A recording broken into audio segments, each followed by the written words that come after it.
Selamat sore untuk kita semua. Perkenalkan, nama lengkap saya Bertolus Marison Akadita. Saya dari kelas 3E. Saya akan menjelaskan 7 sakramen Gereja Katolik. Yang pertama-tama, apa itu sakramen? Sakramen merupakan pilar penting dalam Gereja Katolik, menyalurkan rahmat ilahi dan memperdalam hubungan umat dengan Tuhan. Definisi sakramen. Sakramen adalah tanda kelihatan kasih dan rahmat Allah, dilambangkan oleh Yesus Kristus dan dipercayakan kepada gereja sebagai sarana nyata rahmat ilahi. Yang berikut tujuan dan fungsi. Sakramen berfungsi sebagai saluran rahmat Allah. Sakramen menguduskan umat, membangun tubuh Kristus, dan memberikan kekuatan rohani, membantu pertumbuhan iman. Yang berikut sakramen sebagai tanda efektif. Sakramen tidak hanya melambangkan rahmat, tetapi juga secara aktif menghadirkan dan menyalurkan rahmat yang disimbolkan, rahmat yang tidak dapat kita lihat, menghasilkan apa yang dilambangkan. Yang pertama-tama kita melihat sakramen inisiasi Kristen.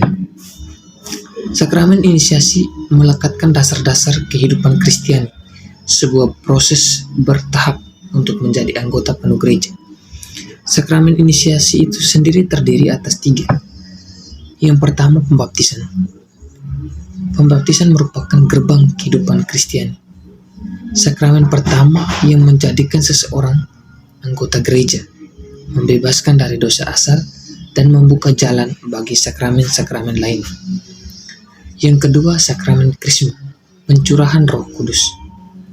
Sakramen penguatan iman ini memberikan karunia Roh Kudus, memperdalam spiritualitas, dan memampukan umat untuk menjadi saksi Kristus yang dewasa. Yang ketiga, sakramen Ekaristi, sumber dan puncak hidup. Puncak inisiasi Kristiani yang menyatukan umat dalam persekutuan penuh dengan gereja melalui tubuh dan darah Kristus menjadi kekuatan rohani. Yang pertama, sakramen pembaptisan. Makna dan simbol. Sakramen baptis adalah tanda keselamatan Allah melalui air, membersihkan dosa, dan menjadikan anggota gereja. Ia memurnikan dari dosa asal, serta membuka akses sakramen lain. Air itu melambangkan pemurnian dari dosa. Nama itu merupakan identitas baru. Minyak krisma merupakan kuasa untuk menolak iblis. Lilin itu merupakan penerangan dan hidup baru. Dan kain putih merupakan kehidupan baru. Salib merupakan tanda perlindungan. Ini merupakan simbol-simbol dari sakramen krisma. Yang berikut, ritus dan pelaksanaan. Pemberkatan air. Ritus dan pelaksanaan itu yang pertama pemberkatan air, kemudian pembaharuan janji baptis, kemudian ritus baptisan inti, yang berikut pengucapan pasca baptisan, yang berikut penyerahan cahaya, dan yang terakhir ritus pembuka atau tanda salib. Tanda salib dan salam.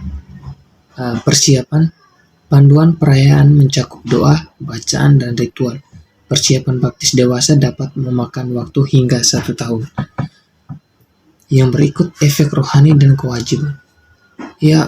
Efek daripada sakramen baptis itu sendiri itu yang pertama pembersihan dari dosa asal. Yang berikut keanggotaan gereja dan tubuh Kristus, di mana kita menjadi anggota gereja dan menjadi anggota dari tubuh Kristus. Yang berikut akses ke sakramen lain. Sakramen baptis itu merupakan pintu masuk kita untuk masuk ke dalam sakramen-sakramen lainnya. Yang berikut memulai jalan hidup rohani. Sakramen baptis itu merupakan bersifat kewajiban. Orang yang dibaptis memiliki tugas untuk selalu hidup baik dan turut serta membangun masyarakat. Yang berikut sakramen Ekaristi atau komuni kudus.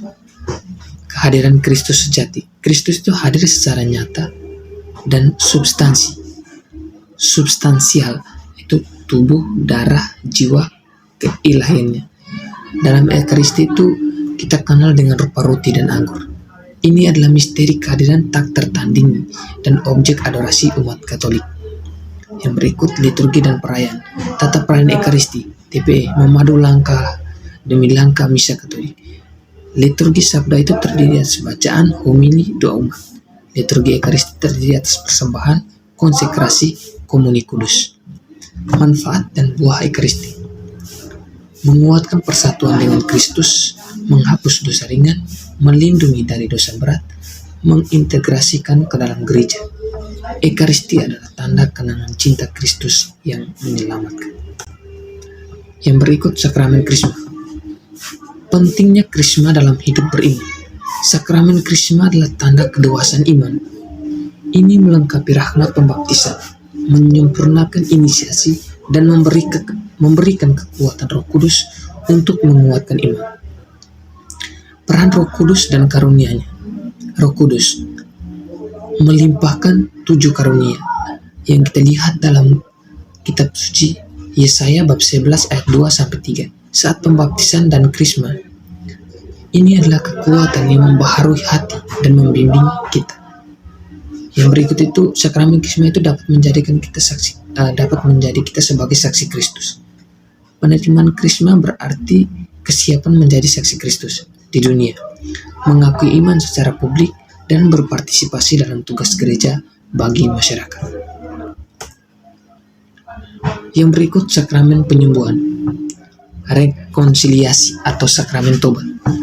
Penyembuhan rohani untuk pengampunan dosa dan pemulihan hubungan dengan Tuhan. Pengampunan dosa, pemulihan spiritual, rekonsiliasi dengan gereja. Yang berikut sakramen orang sakit.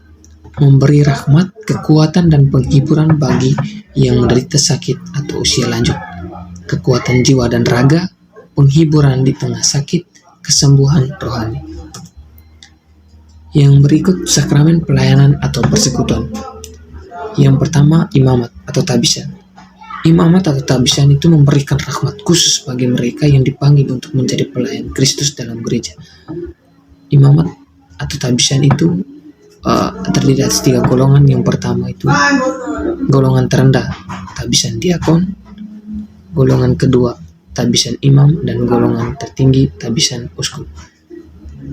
Mereka itu merupakan pelayan Kristus. Yang berikut sakramen perkawinan. Ikatan suci antara pria dan wanita sebagai panggilan ilahi membentuk keluarga kudus. Ikatan kasih. Hakikat utama dari sakramen perkawinan itu adalah kebahagiaan pasangan suami istri dan kebahagiaan anak-anak. Yang berikut tujuan pelayanan. Kedua sakramen ini melayani gereja dan membangun umat Allah, membawa persekutuan dan keselamatan. Semua itu membangun umat Allah. Kesimpulan daripada itu, dari semua penjelasan yang telah saya jelaskan pada hari ini, yang pertama, pentingnya sakramen dalam perjalanan iman, anugerah ilahi yang menopang, pembentukan identitas Kristiani, penyatuan dengan Kristus dan komunitas, refleksi dan hidup sakramental, mendalami makna sakramen, praksis kehidupan sehari-hari, pertumbuhan rohani berkesinambungan. Demikian yang boleh saya sampaikan pada kesempatan ini. Atas perhatian saya ucapkan limpah terima kasih.